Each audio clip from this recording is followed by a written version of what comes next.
அதாவது நமக்கு மேலே உள்ளவங்க இருக்காங்கள்ல, நமக்கு மேலே உள்ளவங்க யாருன்னா பெரியவங்க. பெரியவங்கள பார்த்து குறை சொல்லாமல் அவங்கள பற்றி மற்றவங்ககிட்ட வந்து புகழ்ந்து பேசுகிற வழக்கத்தை வச்சுக்கணும். அவங்ககிட்ட உள்ள நிறைகளை வந்து பிறரிடம் சொல்ல வேண்டும்.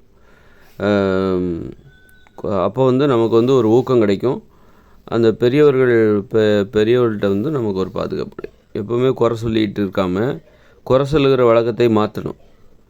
பெரியவர்களை பற்றி நம்ம வீட்டில் உள்ள பெரியவர்களோ சரி, அல்லது வந்து நம்ம வேலை செய்கிற இடத்துல உள்ள நமக்கு மேல் அதிகாரிகள் இருப்பாங்களா, அவங்கள பற்றி நம்ம வந்து குறைகள் சொல்லாமல், குறை சொல்லிட்டு தெரியாமல், அவர்களை பற்றி அவர்களிடம் உள்ள நல்ல விஷயங்களை பற்றி வியந்து பேசுவதற்கும் புகழ்ந்து பேசுவதற்கும் பழகி கொண்டால் நமது வாழ்க்கை நமக்கு ஒரு நேர்மறையான எண்ணங்கள் ஏற்படும். நமக்கு ஒரு ஊக்கம் கிடைக்கும், உற்சாகம் கிடைக்கும், ஒரு நம்பிக்கையான எண்ணங்கள் ஏற்படும். நம்ம சோம்பேறித்தனங்கிறதே ஏற்படாது.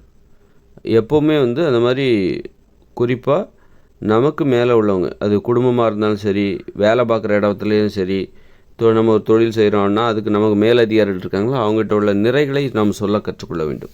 நிறைகளையும் அவர்களை புகழ்ந்து பேசவும் அவர்களை வியந்து அவர்களுடைய திறமைகளை வியந்து பேசவும் கற்றுக்கொள்ள வேண்டும். கற்றுக்கொண்டால் உங்களுக்கு வந்து ஊக்கம் உற்சாகம் கிடைக்கும். யாரை பற்றியும் குறை சொல்லிகிட்டே இல்லாமல் புகழ்ந்து பேசுவதற்கு கற்றுக்கொள்ள வேண்டும்.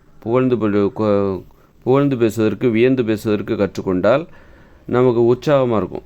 ஒரு பாதுகாப்பு, நம்ம பேச்சில் ஒரு பாதுகாப்பு வந்துடும். நம்ம ஒருத்தரை பற்றி குறை சொல்கிறோம் அப்படின்னா நாம் சொல்கிற அந்த குறை வந்து யாரோ அவங்க காதுக்கு போச்சுன்னா நமக்கு எதாவது பாதிப்பு வர்றதுக்கு வாய்ப்பு இருக்குன்னா அந்த மாதிரி ஆட்களை பற்றி நம்ம குறைய சொல்லக்கூடாது. அது மாதிரி ஒருத்தரை வியந்து பேசுகிறதுலையும் புகழ்ந்து பேசுகிறதுலையும் நமக்கு ஒரு பாதுகாப்பு இருக்குது. நமக்கு ஒரு மகிழ்ச்சி, ஊக்கம், உற்சாகம்லாம் கிடைக்கும். நமக்கு ஒரு பாதுகாப்பு என்பது கிடைக்கிறது என்பதை மனதில் வைத்துக்கொள்ள வேண்டும்.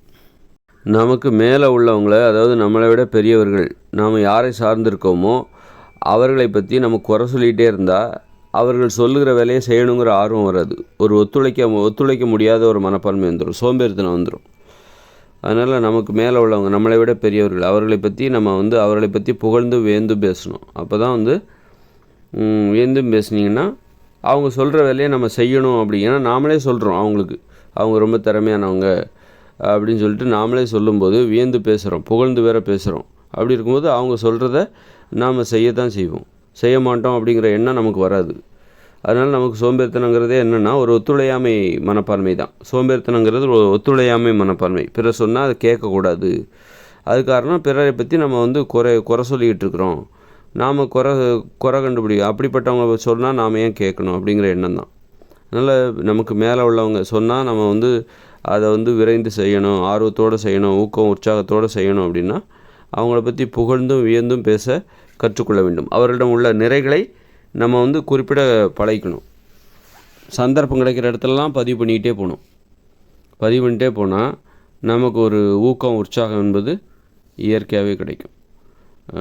ஊக்கத்தோடைய உற்சாகத்தை, சோம்பேறித்தனம் இல்லாமல் இருக்கணும்னா நமக்கு மேலே உள்ளவங்க, நம்மை விட பெரியவர்கள், நமது மேலதிகாரிகள், அவர்களை பற்றி வியந்தும் புகழ்ந்தும் பேச கற்றுக்கணும்.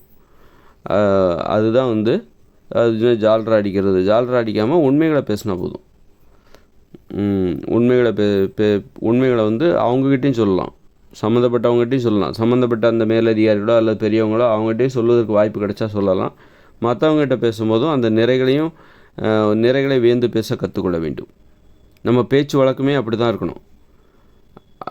அப்படி இருந்துச்சுன்னா நாம் உங்களை பற்றி மேலதிகாரிட்ட யாராவது போட்டு கொடுப்பாங்க, உங்களை பற்றி அவர் குறை சொல்கிறாருங்க அப்படின்னு யாராவது ஒருத்தர் தவறுதலாக போட்டு கொடுத்தா கூட அவங்க கூட நம்ப மாட்டாங்க. அவர் அப்படியெல்லாம் பேச மாட்டார். எப்போதும் மற்றவங்கள பற்றி நிறைகளை மட்டும்தான் அவர் பேசுவார். குறை பேசுகிற வழக்கம் அவர்கிட்ட இல்லவே இல்லை. மற்றவங்கள பற்றி புகழ்ந்து தான் பேசுவாரே தவிர, வியந்து தான் பேசுவாரே தவிர, மற்றவர்களுடைய நிறைகளை பற்றி தான் அவர் பேசுவாரே தவிர குறை சொல்ல மாட்டார் அப்படின்னு மற்றவங்க கூட நம்புவாங்க. அதனால் நம்ம வந்து நம்மளை பற்றிய ஒரு புரிதலை மற்றவங்களுக்கு, நம்மளோட மேலதிகாரிகளுக்கோ பெரியவங்களுக்கோ ஏற்படுத்தி விட வேண்டும். இவர் இப்படித்தான் இருப்பார் அப்படின்ட்டு. அப்போ நம்மளை பற்றி யாராவது மாற்றி சொன்னாங்கன்னா அவங்க நம்பக்கூடாது. நம்ப முடியாத அளவுக்கு நம்மை பற்றிய ஒரு அடையாளத்தை நாம் அவர்களுக்கு ஏற்படுத்தி கொள்ள வேண்டும்.